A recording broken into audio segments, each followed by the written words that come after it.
اس صورت کے بہت سارے فضائل بھی ہیں۔ رسول اللہ صلی اللہ علیہ وسلم نے ارشاد فرمایا کہ قل هو اللہ احد ثلث القرآن، آپ صلی اللہ علیہ وسلم نے فرمایا کہ یہ صورت 1/3 قرآن ہے۔ حضرت قتادہ ابن نعمان رضی اللہ تعالیٰ عنہ سے روایت ہے کہ ایک شخص رات کو قل هو اللہ احد کی بہت کثرت سے تلاوت کرتے تھے جادو سے بچنے کے لیے، تو رسول اللہ صلی اللہ علیہ وسلم کو بتایا گیا ان کے بارے میں، جس نے بتایا وہ سورہ یعنی قل هو اللہ احد کی اہمیت کو کم سمجھ رہے تھے، وہ سمجھ رہے تھے کہ یہ صرف سورہ اخلاص پڑھتے ہیں اور کوئی صورت نہیں پڑھتے۔ تو جب نبی صلی اللہ علیہ وسلم کو بتایا گیا تو آپ صلی اللہ علیہ وسلم نے فرمایا انہا لتعدل ثلث القرآن، یہ 1/3 قرآن کے برابر ہے، یعنی یہ صورت معمولی نہیں ہے، ہلکی نہیں ہے۔ یہ صحیح بخاری میں یہ روایت مذکور ہے۔ اور حضرت ابو سعید خدری رضی اللہ تعالیٰ عنہ سے ایک روایت ہے، وہ اس میں ہے کہ ایک شخص رات کو صرف سورہ اخلاص کی تلاوت کیا کرتے تھے نماز میں، تو ان کی شکایت لگائی گئی نبی صلی اللہ علیہ وسلم سے۔ شکایت لگانے والے نے یعنی شکایت لگانے والے کا مقصد شکایت نہیں تھا، ایک علمی بات پر مطلع ہونا مقصد تھا، تو انہوں نے نبی صلی اللہ علیہ وسلم کو بتایا کہ یہ صرف سورہ اخلاص پڑھتے ہیں، یعنی وہ بھی سمجھ رہے تھے کہ یہ تو ایک چھوٹی سی صورت ہے اور بھی قرآن پڑھنا چاہیے۔ تو آپ صلی اللہ علیہ وسلم نے اس موقع پر بھی فرمایا کہ انہا لتعدل ثلث القرآن، فرمایا کہ یہ صورت 1/3 قرآن کے برابر ہے، یعنی یہ صورت معمولی صورت نہیں ہے۔ حضرت عائشہ رضی اللہ تعالیٰ عنہ سے روایت ہے کہ آپ صلی اللہ علیہ وسلم جب بستر کی طرف جاتے تو آپ صلی اللہ علیہ وسلم قل هو اللہ احد، قل اعوذ برب الفلق، قل اعوذ برب الناس، یہ تینوں صورتیں پڑھ کے اپنے ہاتھ پہ پھونک مارتے اور اپنا ہاتھ پورے جسم پہ پھیر لیتے۔ یہ اہتمام آپ صلی اللہ علیہ وسلم نے اس وقت فرمایا جب آپ صلی اللہ علیہ وسلم پر جادو ہوا، اس کے بعد آپ صلی اللہ علیہ وسلم کا ہمیشہ یہ معمول رہا ہے۔ یہ بھی صحیح بخاری کی روایت ہے۔ صحیح بخاری کی ایک اور روایت میں ہے کہ حضرت عائشہ رضی اللہ تعالیٰ عنہ فرماتی ہیں کہ ایک مرتبہ رسول اللہ صلی اللہ علیہ وسلم نے جہاد کے لیے ایک لشکر بھیجا، تو اس میں جو امام تھے وہ سورہ اخلاص کی بہت زیادہ تلاوت کیا کرتے تھے نماز میں۔ صحابہ کرام کا جب یہ لشکر واپس لوٹا ہے تو آپ صلی اللہ علیہ وسلم کو بتایا گیا کہ یہ سورہ اخلاص بہت زیادہ پڑھتے تھے نماز میں، تو آپ صلی اللہ علیہ وسلم نے ان سے پوچھا کہ تم یہ کام کیوں کرتے تھے، سورہ اخلاص تم اتنی زیادہ کیوں پڑھتے تھے؟ تو ان صحابی نے فرمایا کہ اس میں رحمان کے اوصاف بیان کیے ہیں، اللہ کی حمد و ثنا ہے، اور اس وجہ سے مجھے اس سورت سے محبت ہے، یعنی محبت ہے جس کی وجہ سے میرا دل چاہتا ہے میں اس کی بار بار تلاوت کروں۔ تو آپ صلی اللہ علیہ وسلم نے فرمایا کہ صحابہ سے فرمایا کہ ان کو خبر دے دو کہ اللہ بھی تم سے محبت کرتے ہیں۔ یہ بھی ایک سورت کی ایک بہت بڑی فضیلت ثابت ہوتی ہے۔ اور عبد الرحمن ابن ابزہ رضی اللہ تعالیٰ عنہ سے روایت ہے کہ رسول اللہ صلی اللہ علیہ وسلم وتر کی نماز میں پہلی رکعت میں سبح اسم ربک الاعلی، دوسری میں قل یا ایھا الکافرون، اور تیسری رکعت میں سورہ اخلاص کی تلاوت کیا کرتے تھے۔ تو وتر میں تیسری رکعت میں سورہ اخلاص کا پڑھنا یہ فضیلت کی چیز ہے۔ حضرت عقبہ ابن عامر رضی اللہ تعالیٰ عنہ سے روایت ہے کہ میں ایک مرتبہ رسول اللہ صلی اللہ علیہ وسلم سے ملا تو آپ صلی اللہ علیہ وسلم نے فرمایا کہ کیا میں تمہیں ایسی صورت کی خبر نہ دوں کہ نہ وہ صورت اللہ نے تورات میں نازل کی، نہ ایسی صورت اللہ نے انجیل میں، اور نہ ہی ایسی صورت اللہ نے کسی اور مقام پہ قرآن مجید میں نازل کی؟ میں نے عرض کیا ضرور یا رسول اللہ۔ تو آپ صلی اللہ علیہ وسلم نے فرمایا وہ صورتیں قل هو اللہ احد، قل اعوذ برب الفلق اور قل اعوذ برب الناس ہیں۔ اور آپ صلی اللہ علیہ وسلم نے اسے فرمایا کہ کوئی بھی رات ایسی نہیں ہونی چاہیے جو ان صورتوں کی تلاوت کے بغیر گزر جائے، یعنی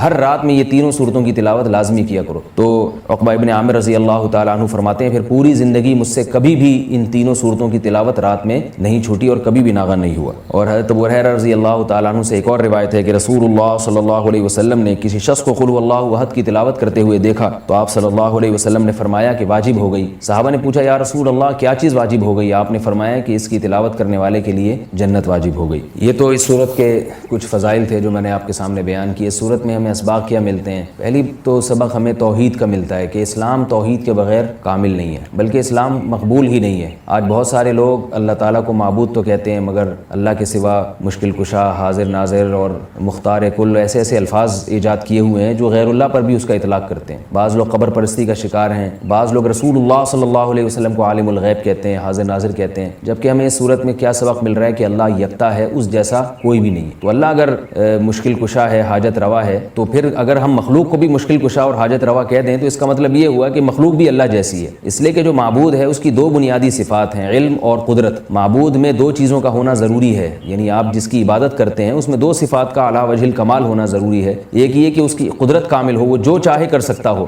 اور اسے اس کا علم کامل ہو، جیسے کہ قرآن مجید میں آتا ہے اللہ الذی خلق السبع سماوات ومن الارض مثلہن یتنزل الامر بینہن لتعلموا ان اللہ علی کل شیء قدیر وان اللہ قد احاط بکل شیء علما۔ یعنی اس آیت کا حاصل کیا ہے کہ اللہ نے اس پوری کائنات کو کو اس لیے بنایا تاکہ اللہ کے بارے میں دو چیزوں کا لوگوں کو یقین آ جائے. ایک یہ کہ لتعلموا ان اللہ علی کل شیء قدیر، کہ اللہ ہر چیز پر قادر ہے، وان اللہ قد احاط بکل شیء علما، اور اللہ کے علم سے کوئی بھی چیز خارج نہیں ہے، یعنی مختار کل بھی اللہ ہے اور عالم الغیب بھی اللہ ہے. تو اگر آپ اللہ کے علاوہ کسی اور کو بھی ان صفات میں اللہ کے ساتھ شریک کر دیں، چاہے وہ ذاتی کہہ کے کریں یا عطائی کہہ کے کریں، کسی بھی طرح سے کر دیں، یعنی بعض لوگ یہ کہتے ہیں کہ اللہ مشکل کشا ہے لیکن اللہ نے اپنی مخلوق میں سے بعض پیغمبروں کو مشکل کشا بنا دیا ہے، اور اللہ عالم الغیب ہے لیکن اللہ نے اپنی مخلوق میں سے بعض پیغمبروں کو عالم الغیب بنا دیا ہے. تو یہ غلط ہے. اسی کی قرآن جگہ جگہ نفی کر رہا ہے کہ علم غیب میں اور قدرت میں اللہ جیسا کوئی بھی نہیں ہے. اس لیے اس سورت سے ہمیں یہ سبق ملتا ہے. دوسرا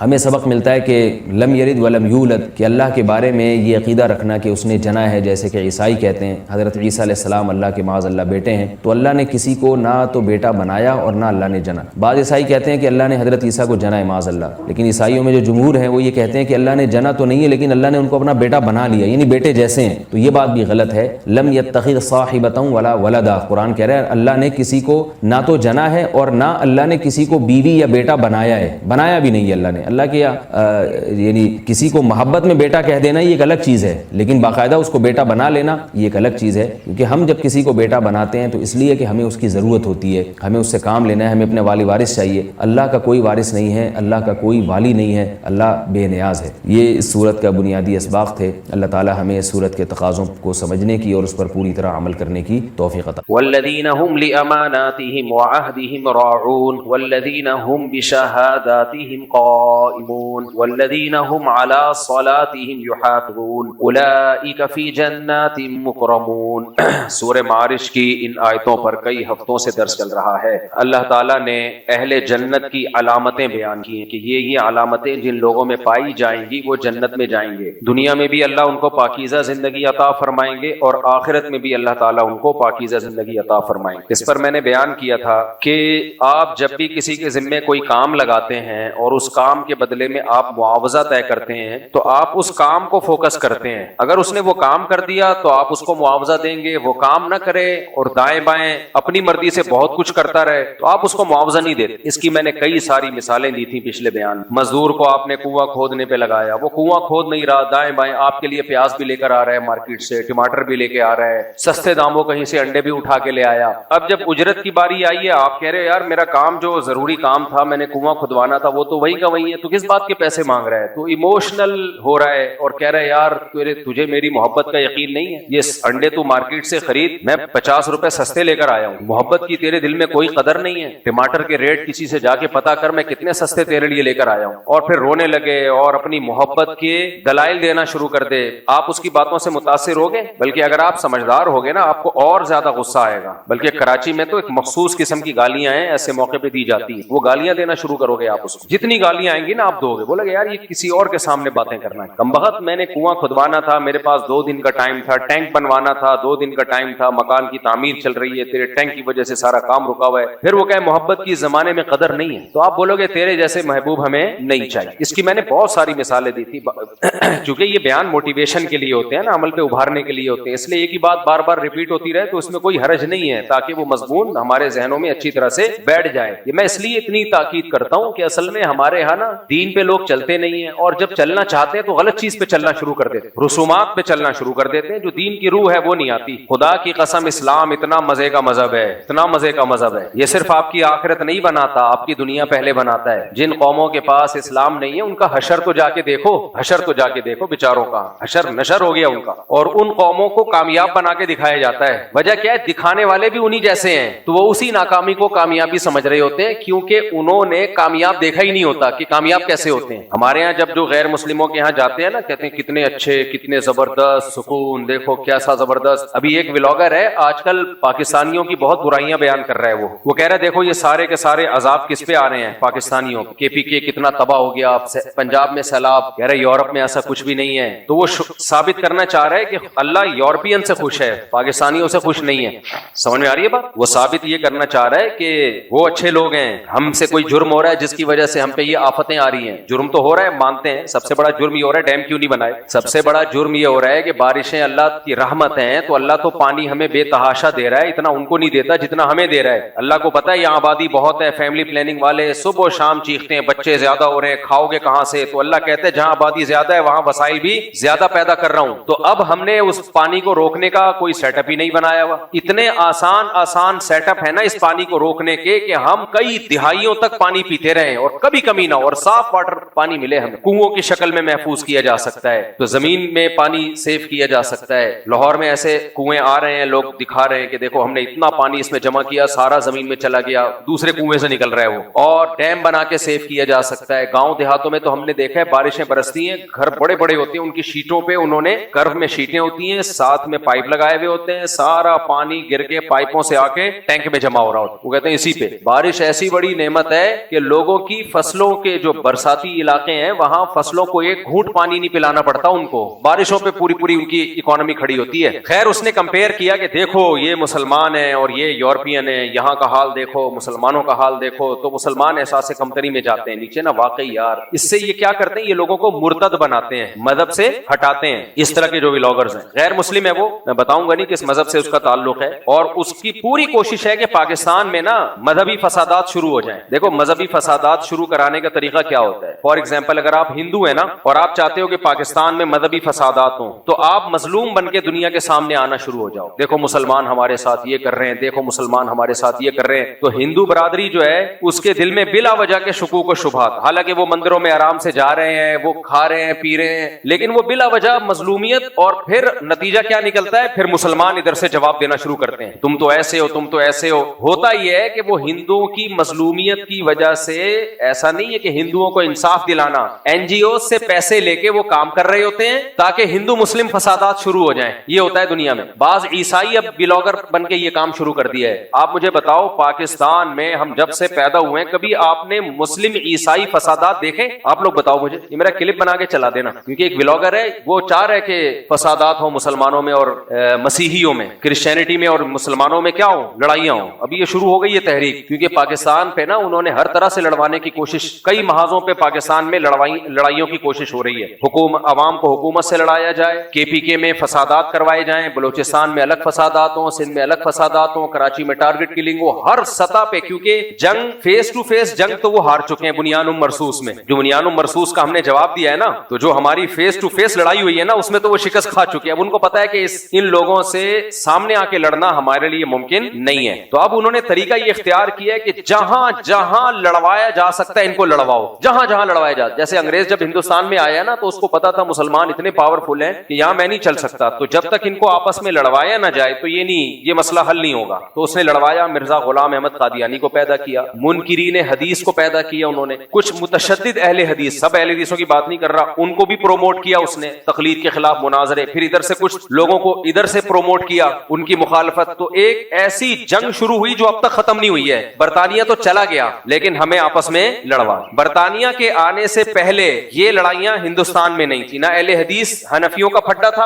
اہل حدیث تو نہ ہونے کے برابر تھے، لیکن چلو جتنے بھی تھے تو یہ لڑائیاں نہیں تھی۔ بعض لوگوں کا کہنا یہ کہ تھے ہی نہیں، لیکن چلو بھائی ہوں گے، ہمیں کسی کے وہ کہتے ہیں ہم تھے، واللہ عالم، جو بھی تھا، لیکن لڑائیاں نہیں تھی۔ دیوبندی بریلوی فرقے بھی نہیں تھے، سب ایک ٹریک پہ چلتے آ رہے تھے۔ اس نے آ کے ایسا لڑوایا کہ وہ لڑائی کا بیج ڈال کے چلا گیا۔ برطانیہ آرام سے ہندوستان تو چھوڑ گیا مگر اب تک ہماری لڑائیاں ختم نہیں۔ یہ اہل حدیث مسجد، یہ مسجد دیوبندی بریلوی، حنفی بریلوی، یہ مسجد حنفی دیوبندی۔ دنیا کے کسی ملک میں ایسا نہیں ہوتا کہ مسجدوں کے نام مسلکوں پر ہو، لیکن پاکستان میں ایسا ہوتا ہے، انڈیا میں بھی ایسا ہوتا ہے۔ کیوں ہوتا ہے ایسا؟ اس لیے کہ ہم پہ حکومت کس نے کی ہے؟ بولو نا، انگریزوں نے۔ تو یہ خوب سمجھ لو، ہر چیز میں مولویوں کو ملامت مت کیا کرو، کچھ کام گورا کر کے گیا ہے تو اس میں وہ ایسے مولوی اس نے پیدا کیے ہیں کہ لڑائیں امت، تو لڑا دیا اور ابھی بھی یہ کام وہ کر رہا ہے۔ تو اسی میں یاد رکھو ہمارے ملک میں نا اب کچھ ایسے فسادات شروع کروانے کے لیے کچھ ولاگرز کام کر رہے ہیں۔ وہ کیا کریں گے؟ جیسے فار ایگزامپل کوئی ہندو ہے یا کوئی عیسائی ہے، یعنی مسیحی ہے، وہ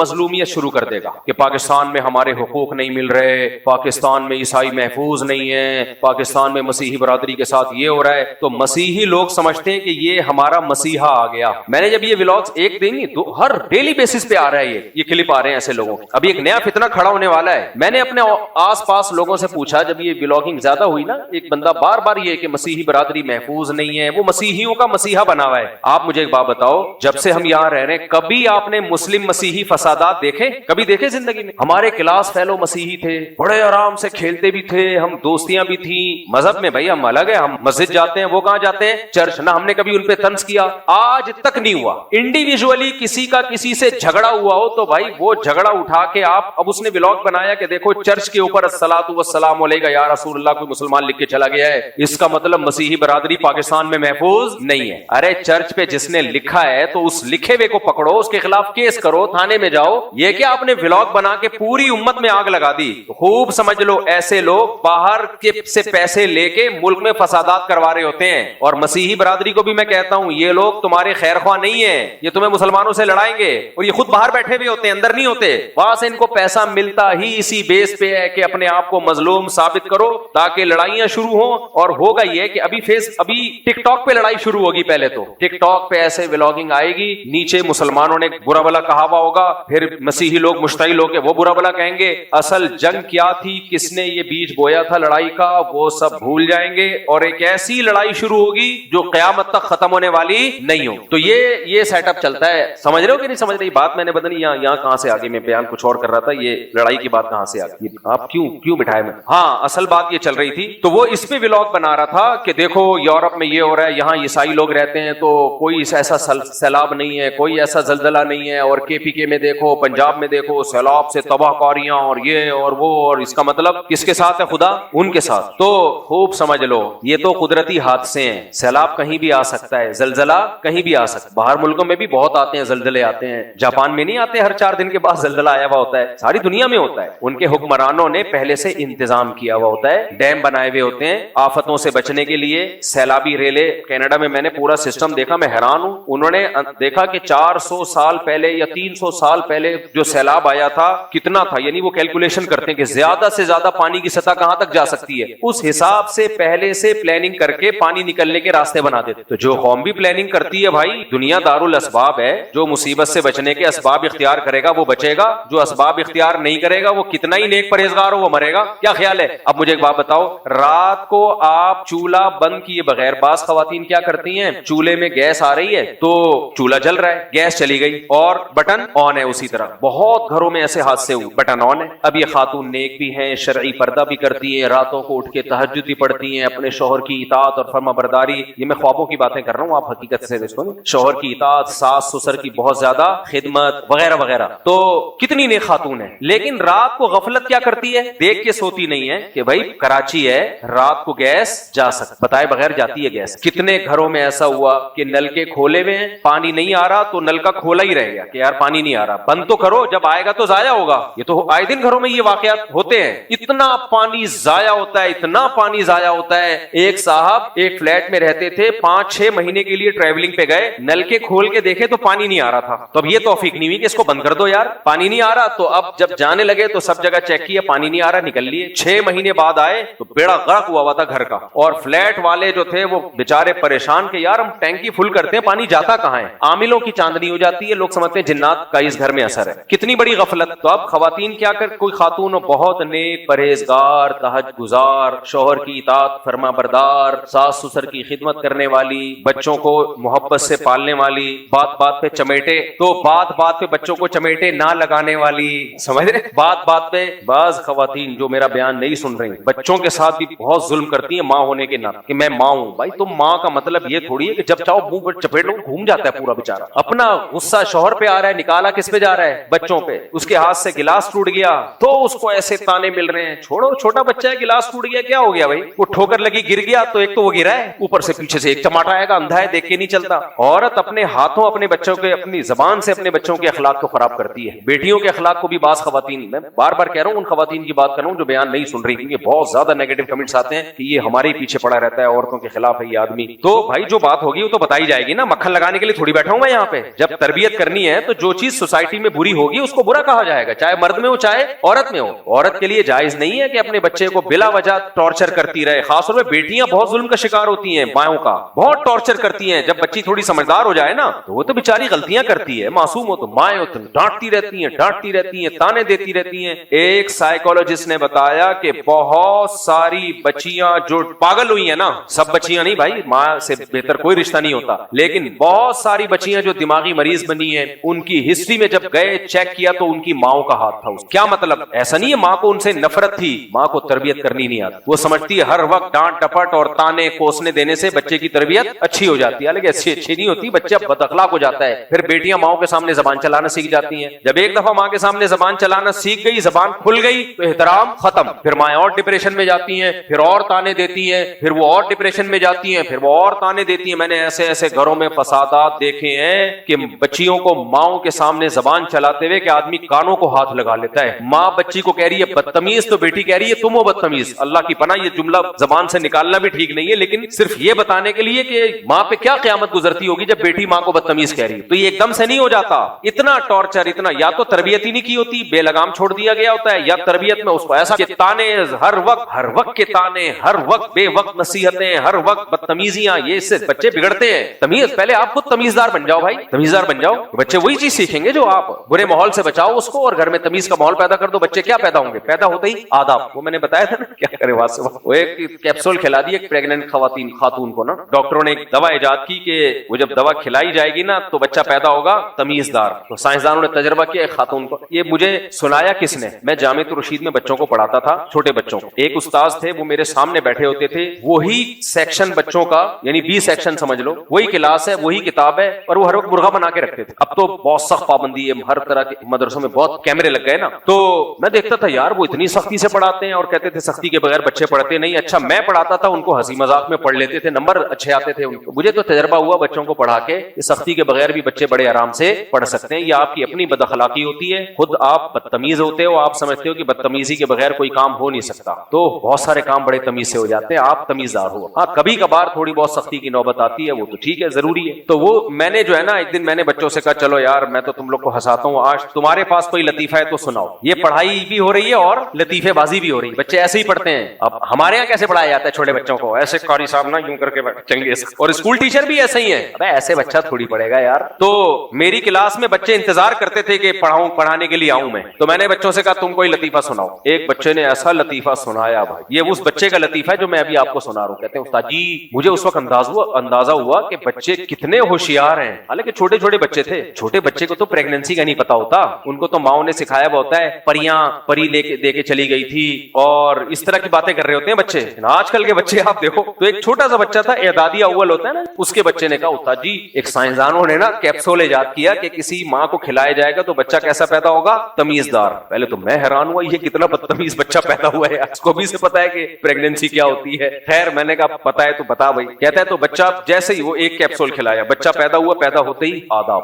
یہ اور وہ ایسا اسٹائل مار رہا تھا نا، وہ چھوٹا بچہ ایسے ایسے گردن ہلا رہا تھا، یہ خاص اسٹائل سے گردن ہلا رہا تھا. کہہ رہے آداب. میں نے کہا یار پھر کیا ہوا؟ کہہ رہے ہیں استاد جی پھر انہوں نے سوچا کہ ہم، یہ تو بڑا زبردست کامیاب تجربہ ہوا. ایک خاتون کو اکٹھے 8-10 کیپسول کھلا دی. جب ایک کیپسول سے اتنا تمیزدار پیدا ہو رہا ہے تو 10 کیپسول کا کیا نتیجہ نکلے گا؟ 8-10 کیپسول کھلائے، بچہ پیدا ہی نہیں ہو رہا. 1 مہینہ اوپر ہو گیا، بچہ نہیں پیدا ہو رہا. الٹرا ساؤنڈ کیا، پتا چلا 2 بچے ہیں. ہر ایک دوسرے سے کہہ رہے پہلے آپ. وہ کہہ رہے ہیں اچھا اس نے ایسی باڈی لینگویج تھی نا اس بچے کی. کہہ رہے نہیں پہلے آپ. وہ کہہ رہے نہیں پہلے. ایسی باڈی لینگویج بنائی اس نے. وہ کہہ رہے پہلے آپ. کہہ رہے 1 مہینہ ہو گیا اسی تمیز میں مارکیٹ میں آئے نہیں. ارے بھائی تو یہ پھر وہی موضوع چینج ہوتا ہے میرا.